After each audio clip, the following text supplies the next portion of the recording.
आगे बढ़ते हैं। पुणे पॉश केस में आरोपी के दादा को भी पुणे की पुलिस ने किडनैपिंग के आरोप में गिरफ्तार कर लिया है।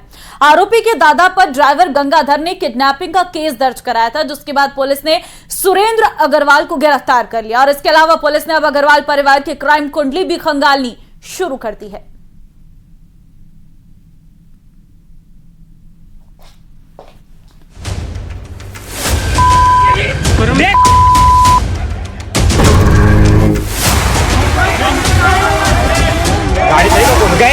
गाड़ी छोड़। कानून के शिकंजे में 3 पीढ़ियां।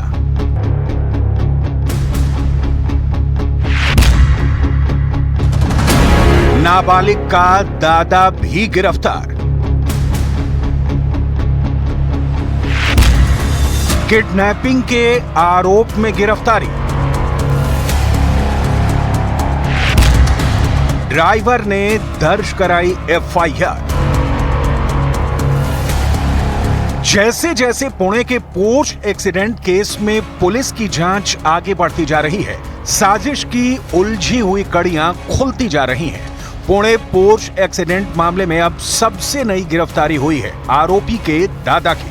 आरोपी के दादा पर ड्राइवर गंगाराम ने आरोप लगाया है कि 19 मई की रात से 20 मई की सुबह के बीच येरवड़ा पुलिस स्टेशन से अपने घर जाते वक्त सुरेंद्र अग्रवाल ने मुझे बुलाया। पुलिस स्टेशन के बाहर उन्होंने अपने पास बुलाकर मुझे धमकी दी और जबरदस्ती BMW गाड़ी में बिठाकर अपने बंगले पर ले गए। उसके बाद सुरेंद्र अग्रवाल और विशाल अग्रवाल ने आपस में बात करके मुझे धमकाया और मेरा फोन छीन लिया। इसके बाद दोनों ने मिलकर गैर कानूनी तरीके से मेरा अपहरण किया और घर में पकड़कर रखा।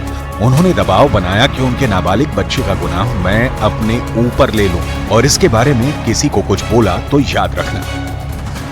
ड्राइवर को रात में 11 बजे के आसपास जब पुलिस स्टेशन से छोड़ा गया तो ड्राइवर घर जाना चाहता था, परंतु आरोपी ने उसको जबरदस्ती अपनी गाड़ी में बैठाया और अपने घर पे ले गए। वहां पे ले जाने के बाद उसका मोबाइल उन्होंने उससे छीना और अपने ताबे में लिया और इसको वहां पे कमरे में बंद करके उसको पहले प्रलोभन और उसके बाद दबाव, दम दाटी इस प्रकार की उसको कंडक्ट की गई। ड्राइवर की शिकायत पर येरवड़ा पुलिस ने किशोर के दादा और पिता के खिलाफ आईपीसी की धारा 342, 365, 368, 506 और 34 के तहत मामला दर्ज कर लिया है। हिट एंड रन के चलते अग्रवाल परिवार की 3 पीढ़ियां पुलिस के रेडार पर आ चुकी हैं और अब जानकारी ये भी है कि अग्रवाल परिवार के खिलाफ पुलिस को मिली सभी शिकायतों की जांच की जाएगी। क्राइम ब्रांच अग्रवाल परिवार के अंडरग्राउंड कनेक्शन की फिर से गहनता से जांच करेगी। आरोपी के दादा पर भी यह आरोप लगा था कि सुरेंद्र अग्रवाल ने अजय भोसले नाम के व्यक्ति की सुपारी छोटा राजन को दी थी। जमीन विवाद को लेकर गोवा के एक शख्स को पुणे लाकर उसकी हत्या करवाने के मामले की भी जांच होगी। अब पुलिस अग्रवाल परिवार की सभी पुरानी फाइलों को खोलने की तैयारी में जुट गई है। पीड़ित ड्राइवर का यह भी आरोप है कि सुरेंद्र अग्रवाल ने उसे बंगला देने का झांसा देकर उस पर हादसे की जिम्मेदारी लेने का दबाव बनाया। ड्राइवर का मोबाइल फोन छीन लिया गया और 2 दिनों तक रोक के रखा गया। इसके बाद ड्राइवर ने किसी तरह अपनी पत्नी को फोन कर घटना की जानकारी दी। फिर पत्नी ने पुलिस को सूचना दी। चलिए आगे बढ़ते हैं। बेंगलुरु के रामेश्वर कैफे में हुए ब्लास्ट के तार आतंकी संगठन लश्कर-ए-तैयबा से जुड़ गए हैं और एनआईए ने इस मामले में लश्कर के आतंकी शोएब अहमद मिर्जा उर्फ छोटू नाम के एक आरोपी को भी गिरफ्तार कर लिया है। यानी इस पूरे मामले में जांच एजेंसी अब तक 5 लोगों को गिरफ्तार कर चुकी है। देखिए रिपोर्ट।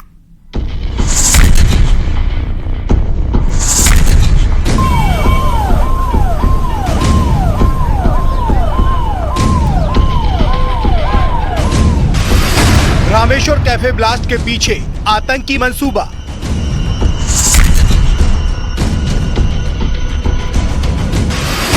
लश्कर-ए-तैयबा से जुड़े रामेश्वर कैफे ब्लास्ट के तार।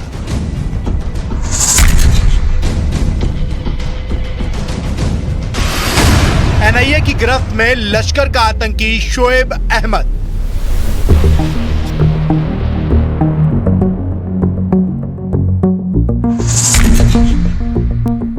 बेंगलुरु के रामेश्वर कैफे में हुए ब्लास्ट मामले की जांच कर रही एनआईए के हाथ एक बड़ी कामयाबी लगी है। ब्लास्ट के पीछे की पूरी हकीकत जानने की कोशिश में जुटी एनआईए लश्कर ए तैयबा के आतंकी शोएब अहमद मिर्जा उर्फ छोटू तक पहुंच गई है और उसे इस मामले में गिरफ्तार कर लिया गया है। एनआईए ने बीते शुक्रवार को 4 राज्यों में छापेमारी की थी, जिसमें उसने लश्कर ए तैयबा के आतंकी शोएब अहमद मिर्जा को गिरफ्तार किया। बताया गया कि 35 साल का शोएब लश्कर की आतंकी साजिशों से पहले भी जेल जा चुका था। सूत्रों के मुताबिक आतंकी शोएब जेल से छूटने के बाद ही रामेश्वर कैफे ब्लास्ट केस में जुड़ गया था।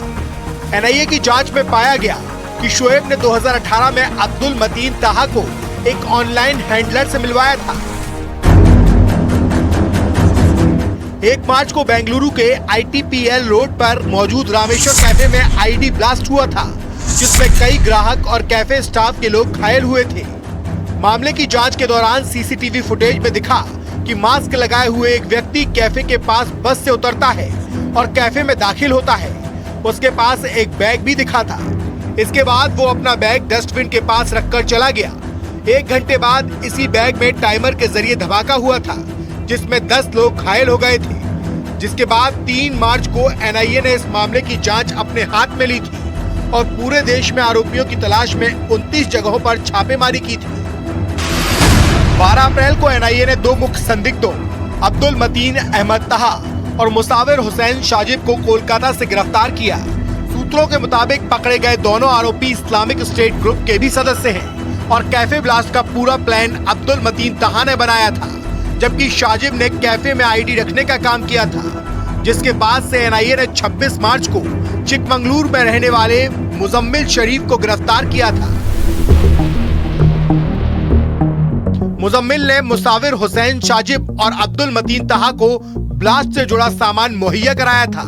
आरोपी के पास से एनआईए को तलाशी के दौरान कुछ कैश के साथ कई डिजिटल डिवाइस भी मिले थे और इसी क्रम में 24 मई को एनआईए ने 4 राज्यों में छापा मारा और कर्नाटक, तमिलनाडु, तेलंगाना और आंध्र प्रदेश के 11 ठिकानों पर छापेमारी की गई, जिसमें लश्कर का आतंकी शोएब अहमद मिर्जा और छोटू को गिरफ्तार किया।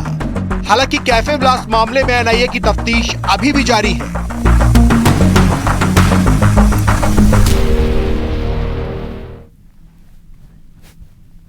इजराइल को डराने वाली बहुत बड़ी खबर आई है। अमेरिका से ये बात पक्की हो चुकी है कि हमास के आगे इजराइल फेल हो गया है और अगर उसे गाजा में हमास को खत्म करना है तो अगले 3 साल तक उसे इसी तरह बमबारी करनी पड़ेगी और इस बात ने नेतन्याहू को बुरी तरह फंसा दिया है। देखिए रिपोर्ट।